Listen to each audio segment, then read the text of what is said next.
گھر والوں کو کیسے سمجھائے کہ شادی جلدی کریے, ناٹ فرام لیڈیز, مطلب لیڈیز کی طرف سے نہیں, ٹھیک, اچھا کر دیا انہوں نے. تو بہرحال دیکھیے اب گھر والوں کو کیسے سمجھائیں شادی جلدی کریں, تو یہ تو بہت مشکل ہے, کیا بہت مشکل مسئلہ ہے, کیونکہ سماجی بہت سارے چیزیں ہم پر چپکی ہوئی ہے بالکل, وہ بہت ناممکنات میں سے ہو جاتا ہے کبھی کبھار, وہ ساری چیزوں کو ہٹا کر آپ کچھ تو بھی نیا کریں.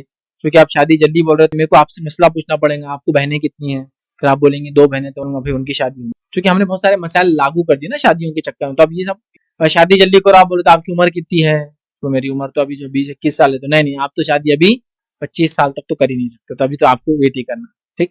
اس کے بعد آپ بولیں گے میری شادی جلدی کرو, تو مطلب کئی ایشوز ہیں, آپ کا سوشل اسٹیٹس کیا ہے, کون سے محلے میں رہتے ہیں, گھر خود کا ہے کیا نہیں, گھر خود کا نہیں تو کوئی لڑکی نہیں دیتا آپ کو جاب, کتنے نوشن سے, تب کیا بولوں دینے, مطلب یہ کوئی ایک مسئلہ نہیں ہے, اس میں کئی چیزوں کو لا کے ہم نے چپکا دیا. نہیں بولے گھر خود کا تو اپنی گارنٹی رہتی, نہ بولے گارنٹی رہتی, بھاگ کے نہیں جا, یہ نہیں ہوگا فلاں ہوگا, ایسی گارنٹی تو میں نے ابتدائی دور میں نبی اکرم صلی اللہ علیہ وسلم صحابہ کی دیکھی, نہ تابعین, نہ آج سے 50 سال پہلے ہونے والی شادی. پر بہرحال لوازمات, جاب کی ٹائپ, سیلری کا گروپ, ایریا, لوکیشن, کہاں رہتے, کس کے بیٹے ہیں, کس کے فلاں ہیں, یہ وہ سب لاگو ہے. اس کے بعد آپ مجھے شاید جلدی کیوں نہیں ہوتی, دیتے کنڈیشن لاگو ہے تو کہاں سے جلدی شادی ہوں. بس آپ کی جب بھی ہو جائے 25, 30, 40 میں, بس شکر منا دینا جب کہ اللہ نے کرا دی, اتنا ہونے کے بعد بھی کیا کریں گے. مطلب یہ بہت بڑا مسئلہ ہو چکا ہے. پرائم ایج نکاح کی چلے جاتی ہے اور اولڈ ایج میں ہم شادیاں کرتے ہیں, ٹھیک, اور پھر جم رہی نہیں تو کہاں سے جمیں گے. آلریڈی زندگی کا ایک بڑا حصہ دونوں گزار چکے اور ذہن بن چکے, اب ساتھ مل کے کچھ بھی کوآرڈینیشن اور وہ تھوڑا بہت بھی حصہ کوآپریشن کا نہیں بچتا. بہرحال بہت سارے پرابلمس ہیں, اب وہ کیوں نہیں ہو رہے, کیسے کرے, گھر والوں کو کیسے سمجھائے. اب آپ اپنے طریقے سے بہرحال دیکھو بھائی, سمجھاؤ جیسا سمجھا سکتے. ہر گھر کا ماحول, سماج, معاشرہ الگ ہوتا ہے. کسی گھر میں اگر جیب میں تھوڑے سے بال لے چل جاؤ بڑے بڑے اٹھا کے, تو جلدی شادی ہو جائے. کبھی گھر کا ایک آدھ بالی جیب میں ڈال کے لے گئے تو لوگ کر دیتے کبھی بار ایسی شادی. بہرحال دیکھو آپ کے گھر کا حالت کیا ہے, کس چیز سے ڈر کے جلدی کریں گے, دیکھو آپ ڈیپینڈ ہے, کیا بولوں میں آپ, کیونکہ اتنے بیریئر کو توڑنے کا ایک ہی طریقہ ہے. دیکھیے گھر میں ایک شریف ہے, دیندار ہے, ایک دم بالکل جماعتوں سے جڑا ہوا اور کہیں نہ کہیں لگا ہوا اور بڑا دیندار بچہ ہے, کوئی فکر بھی نہیں کر رہا. ارے ابا 20 سال ہو گئے, چل. ارے ابا 25 ہو گئے, چل. اس کا یاد ہے 32 سال ہو گئے, چل. 30 سال ابھی تو کچھ بھی نہیں ہو. یہ اب ایک آدھ دیکھو وہ ایک دم شریر, اس کا بھائی 18 کا ہوگا, بیٹے شادی کر لو, ابا میرے کو نہیں کرنی. ارے بیٹے شادی کر لو تم, میرے کو نہیں کرنی. مطلب وہ بگڑا ہوا کی شادی سب کو کرنا ہے جلدی, اس کے نہیں ہونا ہے, کیونکہ ان نے اپنا ایک دم بالکل کیا بولتے اپنا بھولی گائے اپنی, کیا بولیں کیا رہتا اس کے لیے, معصوم بکرا ہے اپنا, سمجھو معصوم مینڈی ہے, کچھ نہیں کرنا, اٹیک نہیں کرنا ہے کبھی اس نے بیچارے نے, اس کو چھوڑ دو. وہ ذرا شانہ ہے, اس کو ذرا جلدی کرو, اس کو ذرا دیکھو.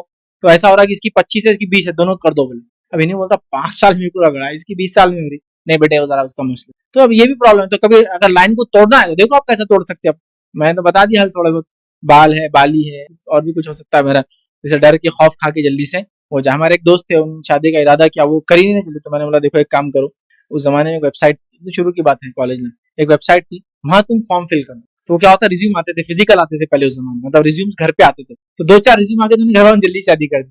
انہوں نے کیا ڈر ہوا کہ بچے نے اپنا بھر دیا, ریزیوم آ رہے, باہر شادی کر لیتا, بھگ جاتا, تو ڈر کے پھر جلدی کر دی. تو دیکھو ریزیومس اس کی شادی کے ریزن میں. اب پھر یہ آپ بتا سکتے بھائی کیا ہے, کیونکہ لوازمات اور کنڈیشن جو ہم نے لگا دی اتنے ہیں, بس اللہ ہی محفوظ رکھے. بہرحال تو بہرحال, اور ہمارے علاقوں میں تو پھر بھی 20-25 کی رینج ہے. ایک جگہ میں نے ایسی تقریباً بولا کہ 20-25 سال عمر ہو جاتی, شادیاں نہیں ہوتے. تو ویسٹ بنگال کے تھے, وہ بولنا کہ 25 سال میں جاتی, کیا تقدیر والے آپ لوگ, یہاں تو 30-35 سے پہلے سوچنا بھی نہیں.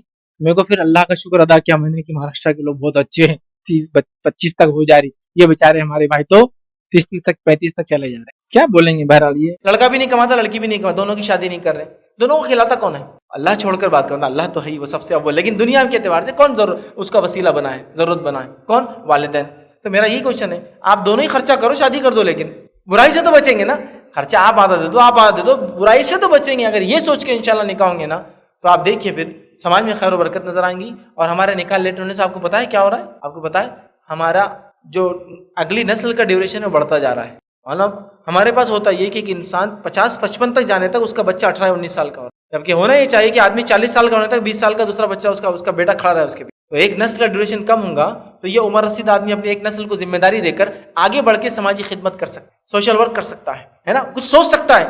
ورنہ وہ پوری زندگی محنت کر رہا اور اس کے مرنے پہ اس کا بیٹا پھر اس کی ذمہ داری سنبھالنے آ رہا, اپنا ایکسپیرینس بھی شیئر نہیں کر پاتا اپنے بچوں سے. جو قومیں ہوشیار ہوتی ہے, بزنس مائنڈیڈ ہوتی ہے, وہ اپنی نسلوں کو جلدی تیار. Social networking website پہ, فیس بک ہے, واٹس ایپ پہ بھی میں دیکھا ہوں لوگ ایک میسج کرتے ہیں لا الہ الا اللہ محمد رسول اللہ، دیکھو یہ آج کتنے لوگ پڑھتے ہیں آپ کے، بھیجو اس کو، یا پھر درود کا آدھا حصہ لکھتے بولتے بھیجیے ان کو کتنے لوگ درود مکمل کریں گے، یا کچھ لوگ کنڈیشنل بھیجتے 11 لوگوں کو بھیجو تو اچھی خبر ملیں گی، نہیں بھیجو تو بری خبر آئیں گی، 10 لوگوں کو بھیجو فلاں ہوں گا، 5000 لوگوں کو بھیجو، اور آج کل نیا سسٹم ہوگا 10 گروپ میں بھیجو، 15 گروپ میں آپ نہیں ہے جس کے گروپ بناتے بیٹھتا بیچارہ ڈر کر، ہے نا.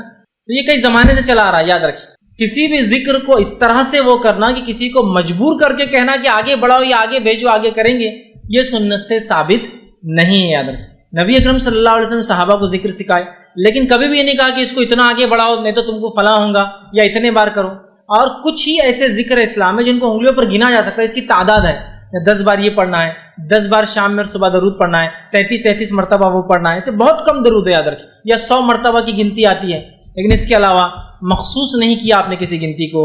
تو لہٰذا یہ جو سوشل نیٹورکنگ ویب سائٹ پہ لوگ کرتے ہیں یہ پتہ نہیں کس عقیدے کے تحت، یا ان کی کچھ منتیں ہوتی ہے اور ایسے ایسے کنڈیشن ہوتے ہیں کہ پہلے تو یہ تھا، یہ تو ابھی ٹھیک ہے، پہلے زمانے میں تو ہاتھ سے لکھتے تھے لوگ اور چٹھی پھینک دیتے تھے، بولتے تب 11 کو دو تو بیچارہ رات دن لکھ رہا ہو 11 لوگوں کو دینا، پھر وہ 11 کو، پھر زیروکس مشین آئے تو ہم کو لگا زیروکس مشین والوں کی چال ہے کہ 11 کو زیروکس کر کے دو، تو وہ زیروکس کرا رہے تھے 11 لوگوں تک کر رہے تھے. اب وہ چلا گیا، اب تو یہ بہت آسان واٹس ایپ ادھر کاپی پیسٹ کا معاملہ ہے پورا فیس بک پہ واٹس ایپ ابھی بھی، لیکن چالو. اس کا مطلب یہ بدعقیدگی کی بنیاد پہ لوگ کرتے ہیں کہ اتنے لوگوں کو بھیجو اتنے لوگوں کو بھیجو. ایک نے نہیں بھیجا تو اس کا بیڑا غرق ہو گیا، اس کا بچہ مر گیا، اس کو بیماری آ گئی. ایک نے بھیج دیا تو تقریباً لوگوں کی لاٹری نکل جاتی اس کے اندر. ایک نے بھیجا تو اس کی لاٹری نکل گئی، ہے نا. کچھ ہوا بھی تو حرام کامی ہو اس کے ساتھ، مطلب لاٹری خریدا تو لاٹری لگی، ٹھیک، لاٹری لگ گئی، بزنس میں فائدہ ہو گیا، اور نہیں کیا تو بچہ مر گیا، بیماری آ گئی. یہ سب فالتو باتیں ہیں، اس کی کوئی حقیقت نہیں. اللہ کے ذکر کو اس طرح سے آگے بڑھاؤ بولنا، کسی کو مجبور کرنا اور پھیلانا، یہ سنت سے ثابت نہیں. لہٰذا آپ کو جو ذکر یاد ہے، ہاں یہ الگ ہو سکتا ہے کہ آپ کو کوئی ذکر یاد ہے، اس کے فضائل آپ لکھ کر لوگوں کو بھیجیں کہ 33 مرتبہ سبحان اللہ الحمدللہ اور جو ہے اللہ اکبر پڑھنے کا یہ فائدہ ہے فلاں، یہ ایک الگ چیز ہے. لیکن اس کو اتنے لوگوں تک پہنچاؤ یا اتنے لوگوں تک نہیں پہنچانے کا یہ نقصان ہوگا، پہنچانے کا یہ فائدہ ہوگا، یہ سب بے بنیاد باتیں. آپ کثرت کے ساتھ زیادہ سے زیادہ اللہ کے ذکر کو عام کر سکتے ہیں. عام کرنے کے لیے فیس بک بھی یوز کر سکتے ہیں، social networking web sites use کر سکتے ہیں، واٹس ایپ یوز کر سکتے ہیں، اور بھی یوز کر، وہ الگ چیزیں. لیکن اس کو فکس کرنا، تعداد فکس کرنا، بھیجنے کے فضائل بتانا، نہ بھیجنے کے نقصانات بتانا، یہ تمام چیزیں پھر غلط ہے اور بدعت میں اس کا شمار ہوگا. کسی نے رمضان سے متعلق سوال کیا کہ آپ نے اپنے گزشتہ درس میں کہا تھا، ایک روایت کا حوالہ بھی دیکھیے طبرانی کا، کہ شرک اور بدعت کرنے والا جہنم میں داخل ہوگا. پھر جو ہے انہوں نے لکھا آگے کہ صحیح بخاری کتاب الصوم باب رمضان میں تراویح کی فضیلت حدیث نمبر 1885 میں یہ ہے کہ تراویح ایک بدعت ہے اور اس کے رائج کرنے والے حضرت عمر ہیں، دوسرے خلیفہ ہیں، اور آپ نے تراویح کو رائج کر کے کہا کہ تراویح ایک اچھی بدعت ہے. اس کی کیا حقیقت ہے؟ دیکھیے سب سے پہلے چیز تراویح کے تعلق سے حضرت عمر کا کہنا یہ اچھی بدعت ہے، مطلب لوگوں کو نماز میں جوڑ کر جماعت میں، اور ابوبکر صدیق کا قرآن کو جب لکھا گیا مکمل اور ایک کتابی شکل دی گئی، اس کو دیکھ کر کہنا کہ یہ ایک اچھی بدعت ہے. یہ دونوں کے جواب میں نے تفصیلی نیٹ پر دیکھ چکا ہوں، آپ چاہے تو آپ دیکھ لیں تراویح بدعت ڈالے یا قرآن کا جمع کرنا بدعت. اس لیے کہ یاد رکھیے میں آپ کو اس سے پہلے بتا چکا ہوں کہ عربی زبان میں یا کوئی بھی زبان میں ایک چیز کا اصطلاحی معنی ہوتا ہے. اصطلاحی معنی مطلب وہ کس ٹرم میں یوز ہو رہا ہے، اور ایک ڈکشنری میننگ ہوتا ہے، لغت کا معنی ہوتا ہے کہ ڈکشنری میں کیا معنی ہے. جیسے مثال کے طور پر اول کا کیا معنی ہے، الاول بولے تو اللہ کو بولیں گے، لیکن اول بولے تو پہلی کلاس کو بولتے ہیں. تو اگر کوئی کہے جماعت اول، اس کا معنی ہوگا اسکول کی ٹرمینالوجی میں اول کا معنی فرسٹ کلاس، اور الاول جب آئیں گا تو اس کا معنی اللہ کے نام اور صفت کی بات ہو رہی ہے. الاول مطلب اللہ کی ایک نام ہے نا، دونوں چیزیں. مولا کا معنی مددگار.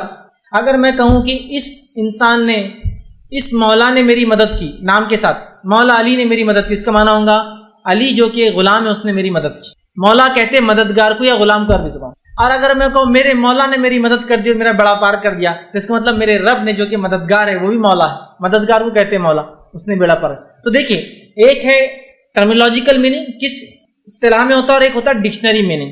تو بدعت کا ڈکشنری میننگ ہوتا ہے نئی چیز، نیا کام. اصطلاحی معنی ہوتا دین میں حرام کام جو کہ نہیں کرنا چاہیے. اب حضرت عمر کا کسی چیز کو رائج کرنا شروع کرنا اور اس کو بدعت کہنا، اس کا معنی یہ ہے رسول اکرم صلی اللہ علیہ وسلم نے 3 دن تک تراویح پڑھائی، اس کے بعد آپ نے نہیں پڑھائی، وجہ بتائی، کہیں لوگ اس کو فرض نہ سمجھے. لوگ ابوبکر صدیق کے دور میں پھر انفرادی پڑھتے رہے. حضرت عمر نے سوچا اللہ کے رسول نے تو جماعت سے پڑھائی نا، اگر نہیں پڑھاتے تو یہ پھر شرعی بدعت ہو جاتی تھی، پڑھائی نا تو کیوں نہ میں لوگوں کو پھر جمع کروں. پھر آپ نے حضرت کعب سے کہا کعب کیوں نہ لوگ آپ کے پیچھے نماز پڑھیں، اور حضرت کعب سے کہا تم امامت کرو اور دوسرے لوگ پیچھے ہو گئے. پھر آپ نے کہا یہ ایک اچھی بدعت ہے، مطلب ایک اچھا نیا کام میں نے کیا، لیکن نئے سے مراد یہ نہیں کہ دین میں ایک نئی بدعت ایجاد کی، معنی یہ کہ وہ کام جو اللہ کے رسول کے بعد رک گیا تھا حضرت ابوبکر نے نہیں کیا، میں نے پھر سے اس کو چالو کروا دیا. یہ اصطلاحی معنی ہے، یاد رکھیے. سمجھ رہے کہ آپ جو ہے ایک جنرل میننگ عربک لینگویج میں کہہ رہے بدعت نئی چیز. اسی طرح حضرت ابوبکر کے سامنے جو حضرت عمر نے قرآن کو جمع کرنے کا مشورہ دیا، مشورہ دینے کے بعد قرآن جمع کیا گیا، لکھا گیا، اور جب مصحف آپ کے سامنے لائی گئی ابوبکر کے سامنے تو آپ نے کہا یہ ایک اچھی بدعت ہے، بدعت حسنہ ہے، ایک اچھا کام کیا عمر تم نے. تو یہ بدعت حسنہ شرعی اصطلاح میں بدعت نہیں تھی، یہ جو ہے ڈکشنری میننگ، مطلب ڈکشنری میننگ تھا کہ ایک اچھا نیا کام کیا، رسول اللہ زمانے میں ایسا نہیں ہوا تھا. سمجھ رہے بات. تو یہ حرام کے معنی میں نہیں ہے. تو لہٰذا جو ہے یہ جو بدعت کہنا تراویح کی نماز کو، یہ بدعت یہ شرعی اصطلاح میں نہیں ہے بلکہ ڈکشنری میننگ ہے کہ ایک ایسا کام جو ابوبکر صدیق نے نہیں کیا اور اللہ کے رسول نے اپنی زندگی میں روک دیا تھا پھر سے چالو کیا گیا، یہ معنی میں یہ چیز ہے. کسی نے ایک سوال کیا کہ ان اسکول اور colleges some of the meetings are like ways that there are no ذکر like school program assemblies in English school, so how can we practise there. کسی نے سوال کیا کہ اللہ کا ذکر ہر مجلس میں کرنا ہے تو اسکول میں وہ جاتے ہیں، اسکول میں میٹنگس ہوتے ہیں، اسمبلی ہوتی ہے، پروگرامس ہوتے ہیں، لیکن وہاں اللہ کا ذکر نہیں ہوتا تو وہاں کیسے کریں. تو دیکھیے اگر مسلم اسکول ہے، چاہے انگلش ہو، چاہے ہندی ہو، چاہے مراٹھی میڈیم ہو، چاہے اردو میڈیم ہو، اسمبلی کی شروعات آپ کیجیے بسم اللہ الرحمن الرحیم اور ایک سورہ پڑھائیے بچے سے، اس کا ترجمہ پڑھائیے تاکہ بچوں کو قرآن کیا کہتا ہے وہ علم بھی ہو. اس کے بعد آپ اپنی اسمبلی کنٹینیو کیجیے. ہو گیا اللہ کے ذکر سے ابتدا اسمبلی. پروگرام چالو ہو رہا ہے، پروگرام کی ابتدا کوئی اللہ کے ذکر سے تلاوت قرآن سے کرے، اس کے ترجمے سے کرے، اس کے بعد چاہے جو بھی ہوگی پروگرام کی شروعات اللہ کے ذکر سے. سمجھ رہا آپ؟ السلام علیکم سر. ایک سوال ہے کہ ناپاک حالت میں اور ناپاک جگہوں پر اللہ کا ذکر کرنا کیسے؟ بھائی نے ایک اچھا سوال کیا کہ ناپاک حالت میں یا ناپاک جگہ پہ اللہ کا ذکر کیسا ہے. تو چلیے ناپاک حالت پہ پہلے بات کر لیتے ہیں. تلاوت قرآن پاک مطلب اللہ کی کتاب کی تلاوت آپ ناپاکی کی حالت میں نہیں کر سکتے. جیسے مثال کے طور پر آپ کی عادت ہے کہ آپ روز جو ہے تلاوت قرآن پڑھ کر جو ہے جیسا آپ کا معمول ہے پڑھ کر سوتے ہیں، لیکن آج آپ ناپاکی کی حالت میں تو آپ قرآن کی تلاوت کی شکل میں نہیں کر سکتے. لیکن ناپاکی کی حالت میں اذکار یا حفاظت کی دعائیں یہ کرنا ثابت ہے. تلاوت قرآن نہیں ہوں گی، ٹھیک، نہ مرد کریں گا نہ عورت کریں گے. جیسا عورت کے حیض کی حالت ہو، مرد ٹیمپرری سے غسل جنابت ہے اس کو نہیں کریں گے. لیکن اذکار ذکر اور حفاظت کی دعائیں کر سکتے اس حالت میں بھی. سمجھ رہا بات کو؟ جیسے کہ ایک عورت حائضہ ہے، انشاءاللہ ماشاءاللہ سبحان اللہ تبارک اللہ یہ سب کریں گی. یا ایک کلاس لے رہی تو الحمدللہ رب العالمین یہ بھی کریں گی، یہ ذکر ہے لیکن کریں گی. سمجھ رہا بات کو؟ اس کی ناپاکی سے کوئی فرق نہیں. اس لیے کہ ابو ہریرہ رضی اللہ عنہ نے ایک مرتبہ نبی اکرم صلی اللہ علیہ وسلم کو سلام کیا. آپ ان کے سلام کا جواب دینا چھوڑ کر وہ بھاگ گئے نکل کر. بعد میں آئے آپ صلی اللہ علیہ وسلم نے پوچھا ابو ہریرہ میں نے تم کو سلام کیا اور تم بھاگ گئے نکل کر. تو کہ اللہ کے رسول میں ناپاکی کی حالت ہے، مطلب ان پہ غسل جنابت واجب تھا لیکن اس کے باوجود پانی کی ناموجودگی کی وجہ سے بازار میں آئے تھے. اس سے ایک بات اور پتہ چلی، بہت سے لوگ بولتے ناپاک ہے تو گھر سے باہر نہیں نکلنا، جن پکڑ لیتا. ابو ہریرہ رضی اللہ عنہ تو بازار نکلے تھے بہرحال، تو نکل سکتا ہے مجبوری کی حالت میں. ایسا کرنا نہیں چاہیے لیکن ہو سکتا ہے اس پہ کوئی جن بھوت نہیں پکڑتے یاد رکھ. تو آپ صلی اللہ علیہ وسلم نے فرمایا ابو ہریرہ مومن کبھی ناپاک نہیں ہوتا ہے، نجس نہیں ہوتا، اور کافر چاہے کتنا بھی نہائے دھوئے وہ نجس ہوتا ہے. انما المشرکون نجس، قرآن نے اللہ نے کہا کہ مشرک نجس ہے، مومن نجس نہیں. مومن ٹیمپرری ناپاک ہوتا ہے. اس سے پتہ چلا ابو ہریرہ رضی اللہ عنہ کا یہ کام تھا کہ اللہ کے رسول کے سلام کا جواب دیتے جو کہ ایک ذکر ہے. سمجھ رہے بات؟ تو لہٰذا ایک مرد یا عورت اگر ناپاک ہو تو تلاوت قرآن نہیں کریں گے، چاہے ذہن میں ہو یا چاہے دیکھ کر، سوائے اس کے کہ حافظہ عورت کو اگر ڈر ہو کہ اتنے دن حیض کی حالت میں رہنے سے قرآن بھول جائیں گی تو وہ بغیر ہاتھ لگائے کہ حفظ کر سکتی ہے، اس کو بھی اجازت دی گئی ہے. لیکن مرد کی ناپاکی وہ ٹیمپرری ہوتی ہے، پانی مل گیا وہ پاک ہو سکتا ہے. تو لہٰذا حفاظت کی دعائیں اور وہ ذکر جو ہوتا ہے معمول میں وہ کر سکتے ہیں اس حالت میں بھی. دوسرا بھائی کا سوال تھا ناپاک جگہوں پہ اللہ کے ذکر کا کیا معاملہ ہے. جیسے کہ بیت الخلاء ایک ناپاک جگہ ہے، یاد رکھیے، جہاں انسان پیشاب پیخانے کو جاتا ہے. پبلک باتھ رومس ٹوائلٹس ہو سکتے ہیں، ٹھیک ہے، یہ ناپاک جگہ ہے. ٹھیک، یا انسان کچرے کے کنڈی میں ہی کھڑا ہے، سمجھ لیجیے کچھ کام، سمجھ لیجیے یہ جگہ ناپاک، چونکہ گندی جگہیں ہوتی ہیں اور گندی جگہوں پر ظاہر سی بات ہے اس طرح، تو اس میں کیا اللہ کے ذکر کا معاملہ ہے؟ تو یاد رکھیے جو ناپاک جگہ ہوتی ہے، ناپاک جگہ پہ یاد رکھیے اگر اللہ کا ذکر کرنا آپ کی مجبوری ہے تو علماء لکھتے ہیں کہ آپ دل میں کر لیں گے، اس لیے کہ دل کے معاملے پہ اللہ پکڑ نہیں کرتا انسان کی۔ جیسا مثال کے طور پر میں بیت الخلاء کے اندر چلا گیا اور بعد میں مجھے یاد ہے کہ میں نے بیت الخلاء میں داخلے کی دعا نہیں پڑھی، اب کیا کریں گے؟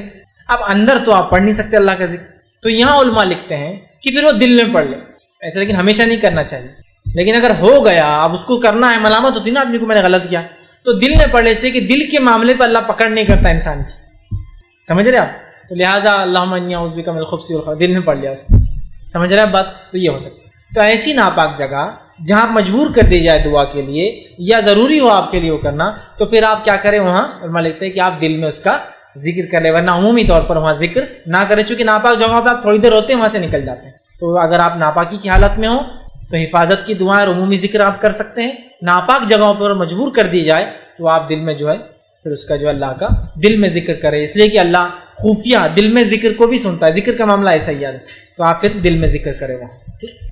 السلام علیکم، میرا سوال ہے یہ گھر برونی اور افتتاح ہوتا ہے شاپ کا اس کا، تو اس ٹائم پہ جو ذکر اذکار ہوتا ہے وہ بدعت ہے یا نہیں؟ میں نے ایک سوال کیا کہ جب گھر برونی ہوتی ہے کسی کی یا دکان کھلتی ہے تو کچھ ذکر اذکار یا قرآن پڑھا جاتا ہے یا قرآن کی ایک مجلس رکھی جاتی ہے قرآن خوانی بول کر، یا کچھ مخصوص ذکر کے ذریعے کھولا جاتا ہے۔ یاد رکھیے سنت سے دکان کھولنے کی اور مکان میں پہلی بار داخلے کی کوئی دعا ثابت نہیں، سمجھ رہے آپ؟ بسم اللہ بول کے دروازہ کھولیں گے، بسم اللہ بول کے بند کریں گے، عام بات، سمجھ رہے آپ بات کو؟ لیکن خاص طور سے دکان کی افتتاح کے لیے کوئی دعا میں نے آج تک نہیں کی، دکان اور مکان کی افتتاح کی دعا نہیں ہے، بسم اللہ بول کے آپ کر دیجیے۔ لیکن ہمارے پاس خاص طور سے دکان مکان کے افتتاح پہ مخصوص اذکار پڑھے جاتے ہیں، جیسے کہ قل اللہ 3 بار پڑھا جاتا ہے، یا سورہ اخلاص کے ساتھ باقی معوذتین سورہ فلق سورہ ناس پڑھ کے پھونکا اور دم کیا جاتا ہے دکان پر، یا کبھی کبھار دکان میں قرآن رکھ کر مخصوص صورتیں پڑھی جاتی ہیں، یا کبھی کبھار جو ہے حروف مقطعات کا ورد کیا جاتا ہے، حامیم یاسین طٰہٰ، اور یہ پڑھا جاتا ہے نون قاف صاد، تاکہ وہ یہ تمام سنت سے ثابت نہیں ہے۔ تو لہٰذا اگر ایک آدمی دکان کا افتتاح کرتا ہے، مکان کا کرتا ہے، تو مخصوص طور سے قرآن خوانی کرانا سنت سے ثابت نہیں ہے۔ مخصوص طور سے بچوں کو بلایا جاتا ہے، لوگ جمع ہوتے ہیں، گھر والے جمع ہوتے ہیں، اب گھر بنانے کی کیوں؟ گھر کی ابتدا کرتے ہیں تب بھی لوگ مخصوص اذکار کرتے ہیں، ایک مولوی صاحب آتے ہیں کھڑے رہ کر مخصوص اذکار کرتے ہیں، ایک جانور بھی ذبح کرتے ہیں، مرغا بکرا پتہ نہیں کیا کیا ذبح کرتے ہیں، اور اس کے بعد وہ پہلا کدال مارا جاتا ہے، اور کبھی کبھار تو اسی جگہ کدال مارتے ہیں جہاں وہ ذبح کیا نا، اسی کے خون پہ مارتے ہیں۔ یہ تمام تر چیزیں اسلامی نہیں۔ ہاں کسی کو اللہ کے شکر میں کہ اللہ میرے گھر کی تعمیر ہو رہی ہے دینا ہے تو وہ گھر پہ قربانی کرے، وہاں زمین پہ کرنا کیا ضروری ہے؟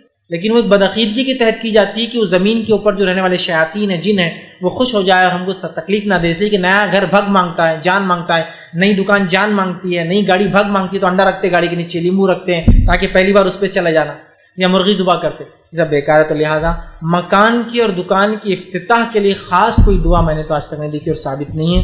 لہٰذا اللہ کا نام لے کے اب داخل ہو جائے، اور خاص طور سے اس میں قرآن خوانیاں کروانا اور خاص قربانیاں اس نیت سے دینا کہ نیا گھر خون مانگتا ہے، یہ تمام چیز سب حرام ہے، غلط ہے، اور یہ مشرکین کا طریقہ تھا اس طرح سے کر کے جنوں اور شیاطین کو خوش کرتے ہیں۔ تو لہٰذا مخصوص نہیں، اللہ کا نام لے اور بہرحال آپ شروع کریں۔ السلام علیکم۔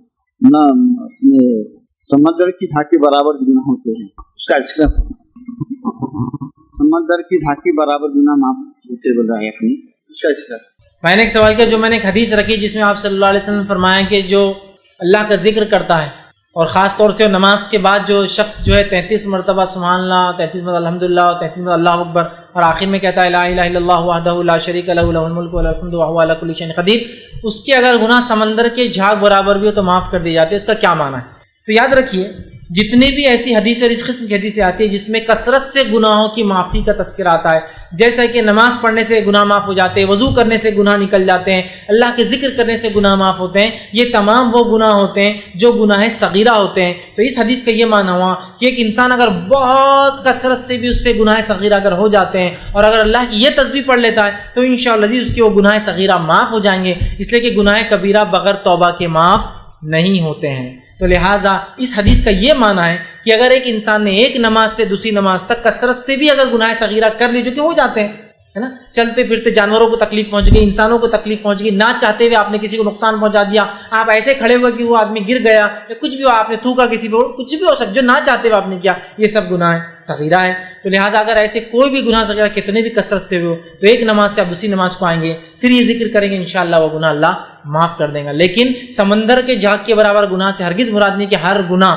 اس لیے کہ گناہ کبیرہ بغیر توبہ کے معاف نہیں ہوتے, تو لہٰذا اس کا معنی ہے گناہ صغیرہ. اور جتنی بھی ایسی حدیثیں آتی کہ ایک جمعہ سے لے کے دوسرے جمعہ تک اگر انسان اچھے اعمال کرے تو گناہ معاف ہو جاتے ہیں, ایک رمضان سے دوسرے رمضان کی روایت ہے. اسی طرح ایک اگر روزہ رکھے تو آپ سے فرماتے ہیں عرفے کا 2 سال کے گناہ معاف ہوتے ہیں, 2 روزے اگر 9-10 کا جو محرم کا رکھے تو 1 سال کے گناہ معاف ہوتے ہیں. یہ تمام حدیثیں گناہ صغائر تو گناہ صغیرہ کے تعلق سے, تو لہٰذا اس کا معنی بھی حدیث کا یہ ہے کہ کثرت سے بھی اگر گناہ صغیرہ ہو جاتے ہیں تو انشاءاللہ اس عمل کی وجہ سے وہ انشاءاللہ امید ہے کہ وہ معاف ہو جائیں گے. السلام علیکم فیض بھائی. جو خلیفہ رہتے ہیں تو ان کا حکومت کا جو اصول بناتے ہیں تو ان کے دور تک ہی رہتا ہے کہ خلیفہ چینج ہونے دور ان کے اصول چینج ہو جاتے ہیں, اس کی تفصیل ہے. بھائی نے سوال کیا کہ خلیفہ جب ہوتا ہے تو ان کے دور میں جو اصول حکومت ہوتے ہیں کیا وہ ایک ہی جیسے ہوتے ہیں ہر دور میں یا بدلتے ہیں؟ دیکھیے اللہ کی کتاب اور اس کے رسول کی سنت سے جو حکومت کا طریقہ ہے وہ کبھی نہیں بدلتا ہے, لیکن کچھ پالیسیز ہے جو خلیفہ سے خلیفہ چینج ہو سکتی ہے اور اس کو اختیار ہوتا ہے. ابوبکر صدیق رضی اللہ عنہ نے ایک پالیسی بنائی تھی کہ جو لوگ مہاجر ہوتے تھے یا بدری صحابہ تھے, پھر اس کے بعد عہد میں جنہوں نے حصہ لیا, یا جو مہاجر تھے انصار تھے, ان کو کچھ بھی نہیں دیا کرتے تھے, مطلب وظیفے کے طور پر. ہاں عمر کی حکومت ہے, آپ نے پالیسی چینج کر دی اور کہا ہر صحابی کو اگر بدری ہے تو زیادہ دیا جائے گا, اس کے بعد بدر میں اور عہد میں حصہ لیا تو اس کو الگ دیا جائے گا, پھر اس کے بعد اگر مہاجر ہے تو اس کو دیا, کوئی وظیفہ دیتے تھے اسٹیفن. تو ابوبکر کا کہنا تھا کہ انہوں نے اللہ کے لیے کام کیا, اللہ ان کو بدلہ دیں گا. حضرت عمر کا کہنا یہ تھا اللہ کے لیے تو کیا لیکن دنیا میں کچھ فائدہ ہونا چاہیے. تو دونوں بڑے بڑے شخصیات ہیں, دونوں بہت بڑے مجتہد ہیں اپنے آپ میں, اور دونوں میں پالیسیز میں فرق ہے. تو ایسا پالیسی میں فرق ہو سکتا ہے, لیکن مین سٹریم لائن جو حکومت کا طریقہ ہے وہ اللہ کی کتاب اس کے رسول کی سنت سے وہ نہیں بدلتا. لیکن کچھ پالیسیز ہیں جو خلیفہ سے خلیفہ چینج ہو سکتی ہے, بدل سکتی ہے اور ایجاد کی جا سکتی ہے, لیکن اس کی بھی اصل کہیں نہ کہیں اسلامی شریعتی ہوتی ہے جس کے ماتحت وہ پالیسیز بنائی جاتی ہے تاکہ انسانیت کے فائدے کے لیے ہو. تو لہٰذا اسلامک پوائنٹ آف ویو سے اصل اصول نہیں بدلتے, ماتحت کی کچھ پالیسیز چینج ہو سکتی ہے, اصل اصول حکومت کی خلافت کی اللہ کی کتاب اور اس کے رسول کی سنت ہی ہوتے ہیں. السلام علیکم. عطیات کے اندر عطیات درود اور دعاؤں کے جو افکار ہوئے اس کے بعد میں یہ ختم ہو جاتے ہیں اور کوئی خطیب بہت دیر تک عطیات میں بیٹھے ہوا رہتا ہے, تو اپن استغفر اللہ الحمدللہ یہ چیزیں پڑھ سکتے ہیں. بھائی نے ایک سوال کیا کہ اگر ہم اتحیات میں بیٹھے ہیں اور کوئی امام لمبا اتحیات مطلب بہت لمبی دعائیں کرتا ہے, تو اس معاملے میں ہم کیا اتحیات درود اور دعائیں معصورہ جو بولتے ہیں اس کے بعد کیا کچھ پڑھ سکتے ہیں؟ یاد رکھیے آپ اتحیات درود اور دعائیں معصورہ کے بعد وہ دعائیں جو اللہ کے رسول سے ثابت ہے قاعدے میں وہ سب پڑھ سکتے ہیں. آپ صلی اللہ علیہ وسلم سے قاعدے میں کئی دعائیں ثابت ہیں, ہم ایک ہی پڑھتے ہیں, ہمارے پاس ایک ہی چلن ہے, لیکن سنت سے کئی دعائیں اور بھی ثابت ہیں جو آپ صلی اللہ علیہ وسلم خاص طور سے اتحیات میں پڑھتے تھے. تو لہٰذا اگر کوئی امام لمبی دعا پڑھتا اتحیات میں تو اور مقتدی خالی ہے تو لہٰذا اتحیات درود کے بعد دعائیں معصورہ بھی آپ کی ہوگی, اور بھی اگر دعائیں پڑھنا ہے تو وہ دعائیں آپ نے سوال کی کہ ہم استغفار یا کوئی دوسرا, تو میں کہوں گا وہ نہ کرتے ہوئے جو سنت سے ثابت ہے وہی دعائیں آپ پڑھیں, اور وہ عربی میں ہوں گی. لہٰذا آپ سنت سے بہت ساری چھوٹی اور بڑی دعائیں ثابت ہیں جو اتحیات میں آپ پڑھ سکتے ہیں. آپ اتحیات دعائیں معصورہ جو ہم لوگ پڑھتے ہیں اس کے بعد وہ دعاؤں کو بھی اس میں انشاءاللہ شامل کر سکتے ہیں, اس میں کوئی انشاءاللہ حرج نہیں ہوگا. السلام علیکم. میرا سوال یہ ہے کہ جو درود ابراہیم جو اپن پڑھتے تھے اتحیات میں, تو مطلب اور بھی سارے درود جو ہے تو مطلب درود تاج درود غوثیہ بول کر کے جو ہے سنت سے جو درود ثابت ہیں وہ کتنے ہیں؟ بھائی نے ایک سوال کیا کہ ہم نے جو ہے ذکر کی بات کی تو درود اللہ کے رسول صلی اللہ علیہ وسلم پڑھنے کا جب معاملہ ہے تو بہت سے لوگ درود طاہر, درود لکی اور بہت سارے درود پڑھتے ہیں. تو سنت سے ثابت شدہ درود کیا ہے؟ تو اس معاملے میں دیکھیے میں کہوں گا سنت سے جو ثابت شدہ درود ہے اس میں سب سے افضل درود جو ہے وہ درود ہے جو آپ اور میں نماز میں پڑھتے ہیں, لیکن اس کے علاوہ بھی اور درود ثابت ہیں. لہٰذا آپ کیا کریں, اقبال کیلانی کی بڑی بہترین کتاب ہے درود شریف کے مسائل, وہ کتاب لے لیں, بہت چھوٹی کتاب ہے اور تمام ثابت شدہ درود اور پڑھنے کا طریقہ انہوں نے اس میں نقل کر دیا. ہم اسی پر اپنی بات ختم کریں گے. وآخر دعوانا الحمدللہ رب العالمین. سبحان ربک رب العزۃ عما یصفون والسلام علی المرسلین والحمد للہ رب العالمین.